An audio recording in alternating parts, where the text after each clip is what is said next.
Okay, and this evening we are going to be talking to Josh Howell. I saw something on the New York Comic Con thread on Facebook about how he was kind of disappointed that chances are they're not going to be having the con this year due to the pandemic. So I checked out his little YouTube video, and it seemed like a interesting piece of work. So he agreed to come on and talk about it. So I'm going to bring him in right now. Hi. Hey, how's it going? Good. How about yourself? Doing well. Doing well. Thanks for having me. Yeah. Tell us a little bit about yourself. I mean, how do you remember when you got into comics? What the first one was that sparked your interest? Oh gosh. Well, I'm from Omaha, Nebraska. Kind of born and raised here. Spent all my time here. I was always a writer and a reader growing up. So there's this place across the river called Canesville Collectibles, and it's mainly a record shop. But in the back, they've got this kind of closet room where they would buy like long boxes of comics from comic stores that just needed to get rid of their back inventory. And these boxes would just be chock full of the most random issues. There'd be no order. They'd be all over the place. And I would spend hours on a Saturday morning just going through those as a kid and finding them. And they were all like a quarter a comic. And so my dad would like let me take home a stack. And yeah, so I mean, you can't see my wall here, but I'm a crazy Batman fan. So I've got like 75% of all Batman detective comics that there are, and I've just always collected them. And I read other comics as well, but it's just always been a part of my life, and I love it so much.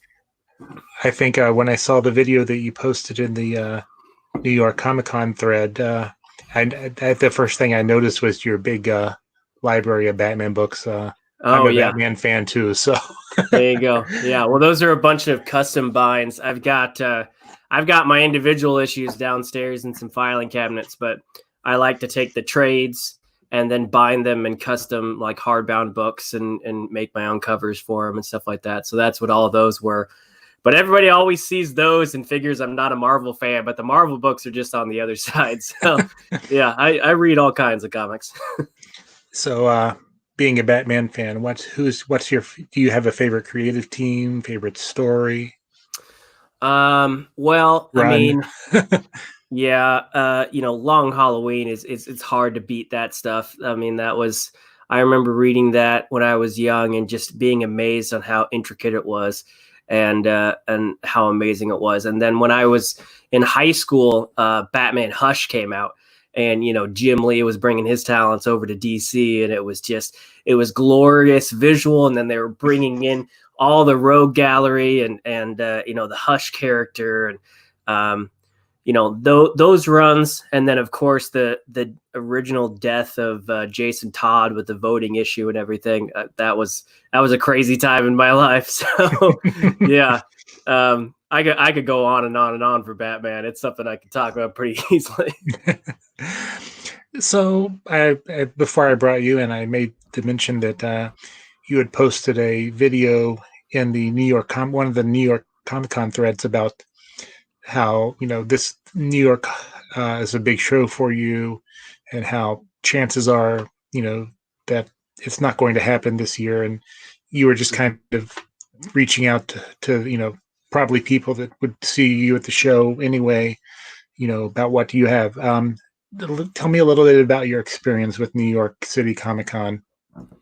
Well, when I got out of the military back in 2009, I was kind of living on my own, and I started going to Comic Cons for the first time as a single guy back then. And I actually went to C2E2 first, and they were having this film on display. You could go in one of the halls and watch this premiere of this film called Boy Wonder. And I thought it was a Batman movie. Obviously, it was not. It was like a vengeance tale by this director out of New York. His name's Mike Morrissey, and it was a great movie, and I really loved it. And I was going to college at the time, and I reached out to him. I was like, "Hey, I'm writing this paper on on movies, and could I do an interview with you? And then he said, well, our next con is New York Comic Con, and if you can get out here, we'll let you in, and you can work the table for a little bit, and then you could just go have fun. Mm-hmm. So I went out there and I worked the table, and I loved it, and I dressed up as the character and everything. And at the end of the con, I remember we all went out for drinks, and he was like, man, I know you're a creative because you told me this, but if you could come up with your own stuff and push it half as hard as you push somebody else's stuff this weekend, then, you could come here yourself.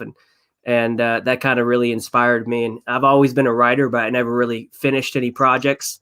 So I got to work on finishing a book, and then we converted it into a comic. We made a 210-page graphic novel adaptation of the first novel, and that's called The Fierce Are Fading. And I took that and the first novel to New York Comic Con 5 years ago, and I've been coming back ever since with each year a new book.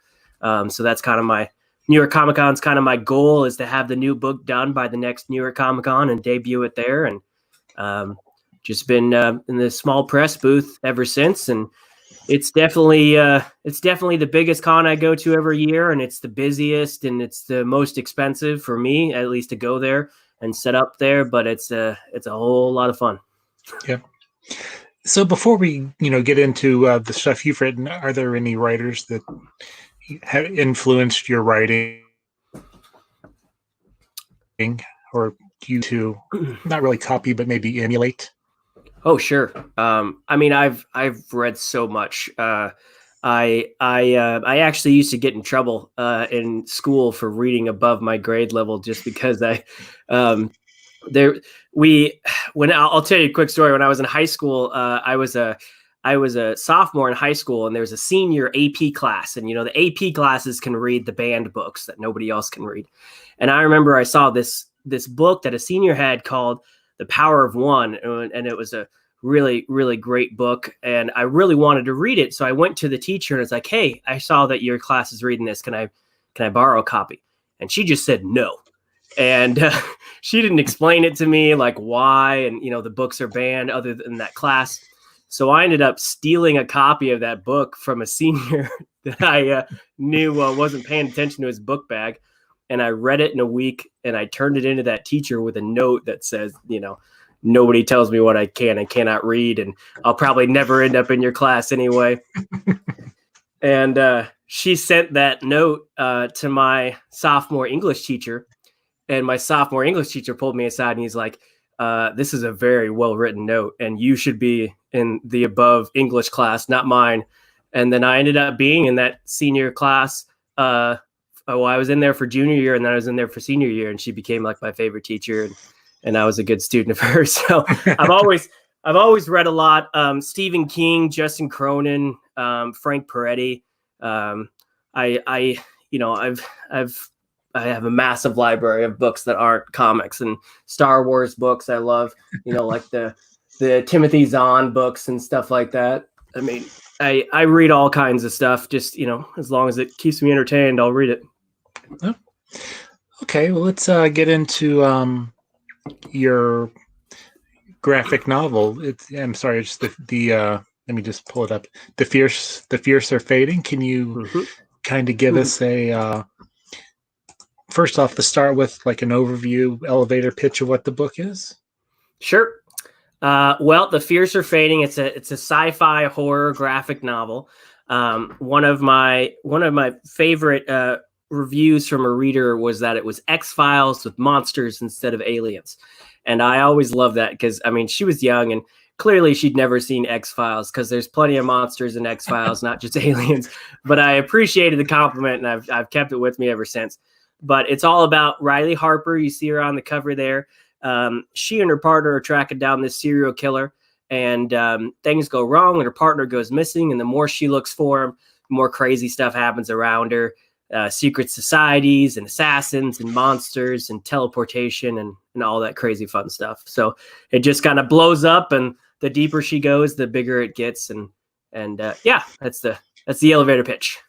So you wrote the novel first, correct? Mm-hmm. And then you adapted it from the to a graphic novel.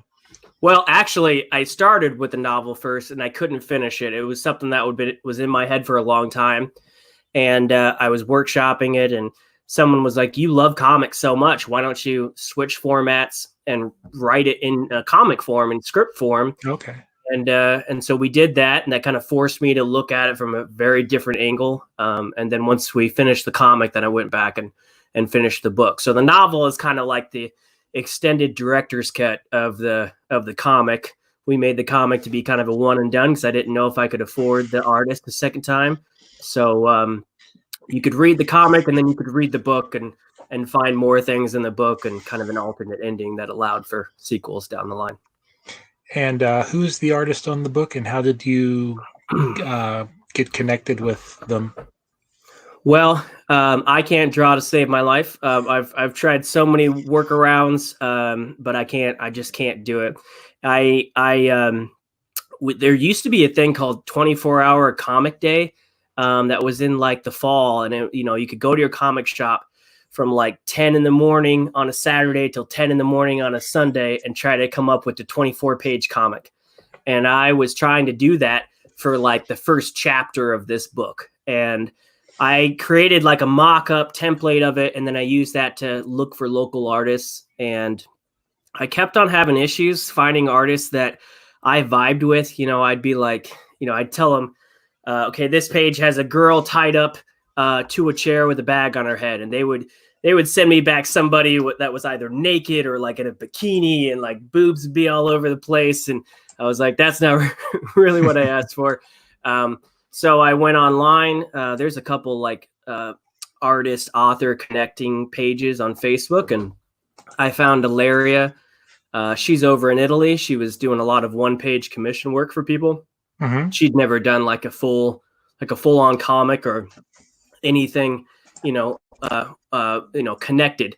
And so we did a couple things together. Actually, what you're looking at is one of the first pieces she came up with before we started working on it long form. And we raised money on Kickstarter ahead of her doing the art. She did enough artwork for a Kickstarter trailer. And then we raised the money on Kickstarter to pay for her. And the rest is history. She knocked it out in 6 months, and we debuted it in New York. So, were there any, challenges that, how long ago was your Kickstarter, and did you, it was, I would assume it was your first one. Did you have any, learning? Was there a learning curve to it, or? Sure. Well, I mean, it was kind of in that sweet spot. It wasn't when Kickstarter first came out and like everything was almost guaranteed to happen, but it was right before the surge where now, you're a drop in the ocean when you put a new Kickstarter out there. I had connected with this comic publishing company out of Canada that I met in Chicago at C2E2. And they had established a platform where that's how they would pay for the first print of their comics, was through their Kickstarter. And so we developed a thing together, and it was going to come out through them. And we ran the Kickstarter, and it was very successful. The challenges really came afterwards. Once the money got sent to the publisher, they were supposed to get the cut to the artist, and then the cut to them to print off the books. As soon as they got the money, I don't know if you can hear my dogs back here, but they are snoring like crazy. But that's okay. I have dogs too. Yeah, they're loud. I don't know what the deal is. Basically, as soon as that comic company got the money, they went dark, and their webpage went down, and their Facebook went down, and turned out they were a fraudulent company. And the one comic that convinced me to work with them, that author had actually been in legal battles with them for over 2 years. And I only just then learned about it. So while my artist was finishing the book, I was spending 4 months trying to get money back from someone I'd never met. Oh, I'd only met once, and they lived up in Canada. 4 months later, I got the money back, and then we printed off the books, and I paid the artist, and it was fine from there. But it was 4 months of battling back and forth to see if I could get that money. It was kind of crazy. Yeah. So you've read, I was looking at the pieces of materials that you sent me, before the interview, and I see you've written other books, or you want to talk Yeah, about those? sure. Well, like I said, this Fierce or Fading is based on the first book, and then there were two more sequels in there to do the whole Fierce saga. And then what you're looking at now is my newest book that came out last fall. That's the Halcyon Garden. Actually, the first book I ever wrote when I was in high school was called Guarding Heaven's Gates, and it was a fantasy novel. And I loved the story, but I hated the book. I wrote it for all the wrong reasons, and it had like my name in it, and it had my girlfriend's name in it at the time. And I didn't end up with her, and I don't care for her now. But so I despised that book, and it was horribly written. And last year was like the 15th year anniversary of when it was published. So I pulled it down from publishing, and I rewrote it. And I've matured as a person, I've matured as a writer, and so I rewrote the book, and it's got a lot of the same themes, but it's got a lot of new content as well. And came up with a new name for it, and brought that to New York last October, and it was a huge success. And it was a fun experience rewriting something that I thought I knew so much, and yet I reworked it a lot. So the Fierce publishing, that's correct. Is that your like imprint that you created, or is there a group? Yeah, Fierce Literature is the imprint that I created Okay. locally. So that just publishes my stuff. And there's actually some artwork at the end of this for the special edition. I reached back out to Ilaria and asked her to draw some scenes from the book. So there's some black and white images at the back of this book. And yeah, kind of went all out for this 15th year anniversary edition. Any plans to maybe adapt this one to a graphic novel, or eventually, or? I mean, maybe. I'd love to work with Larry again. We're actually looking at something to work together, but she is, she blew up after that first book, and all power to her. I mean, we raised a good amount of money on Kickstarter for her the first time, but I don't think I could afford her now. So it's a lot easier for me to just write a book than to write a comic and then worry about trying to find the money to pay somebody. So it's definitely something I'd like to do, because that graphic novel gets my foot in the door for Comic-Cons. And I love comics. So it's definitely something I'm trying to do. I'm working on a black and white thing with her that might bring the money down a little bit that I could afford it. So we'll see. Hopefully something in the next year or so. Yeah. Okay. So given the current, pandemic and the effect that it's had on the comic book industry as a whole, how do you see things changing for small publishers like you, or do you think you'll have a better chance to, present your material to a wider audience, or do you think it's whenever the conventions start back, then that's going to be when you kind of get back into your whole promoting your stuff? Sure. Well, I mean, this isn't my full-time job. I work for a nonprofit 8 to 5 every day. And I put all my books out on Amazon. And the reason I made that video was that normally the most sales that I get over the year is when I go to Comic-Cons and craft shows and book festivals. And I'm just a people person. So I really love meeting people and shaking people's hands and telling them about my book. And I've always had a website, but I've never actually had a store on my website. So I never, if you didn't buy my book from me in person, then you could either buy it at the local comic book store here in Omaha, or you bought it off Amazon. And, all of my shows this year have been canceled so far. And now with San Diego Comic-Con canceling, the likelihood of anything in the fall is kind of slim. So I finally went and updated my website and put all the books on there and some other things on there to sell. And, I doubt that I'll get a ton of sales like that, because like I said, I'm always better at selling things in person. So hopefully in the second half of the year, social distancing will relax a little bit and we can have controlled settings. But if not, I'll just, work on creating new content and hopefully debut it next year. So, and I'll definitely include the link to your site when I put this up. But if you want to give it out and kind of explain what you have up there, along with probably I would assume your book and your graphic novel. Yeah. Well, it's Fierce Lit or fierceliterature.com. And yeah, all the books are there. There's the individual books. There's the Fierce Saga Omnibus, which we also debuted at New York Comic Con last year. It's this giant book. Um, it's got all three. I think you have the cover on there somewhere. It's got the skull on there. It's got all three novels and the black and white version of the comic in the back. And it is just, I mean, you could hurt somebody with this book. It's so big. And I joked with people at New York Comic Con that they could use it for crowd control. So that's there.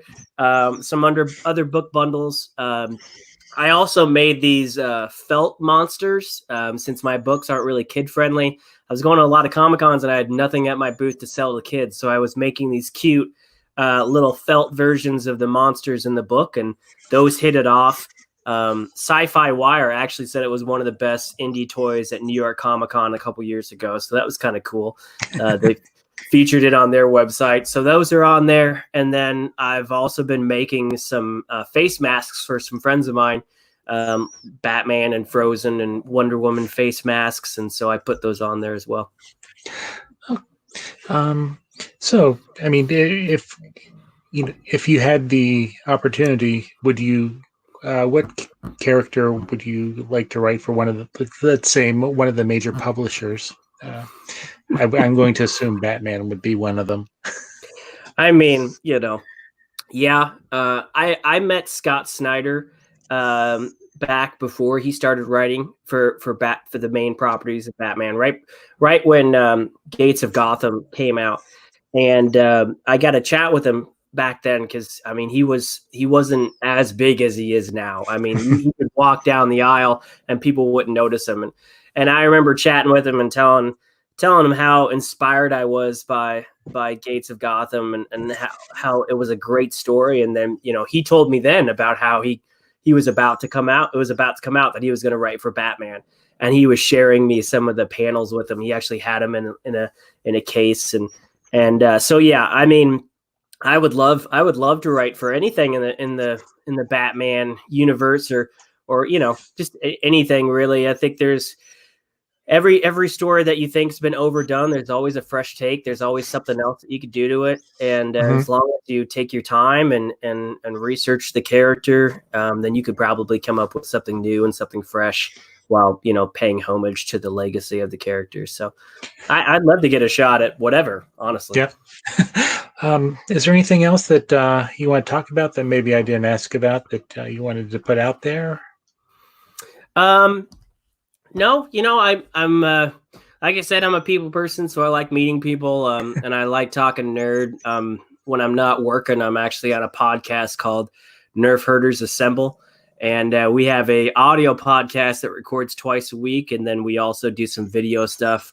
And while in lockdown, I've been watching a lot of anime movies because I've always been a cartoon person and a movie person, a TV person, but I've never watched a lot of anime. So I challenged myself to watch like Akira and They Were 11 and then tape myself while I'm doing that and then give my reactions to it. So that's been something I've been doing lately and putting out there. And I'm very active on a lot of different groups on Facebook, like arcade modding groups and Comic-Con groups and stuff like that. So I love meeting people and chatting nerd geeky culture stuff with strangers I don't know.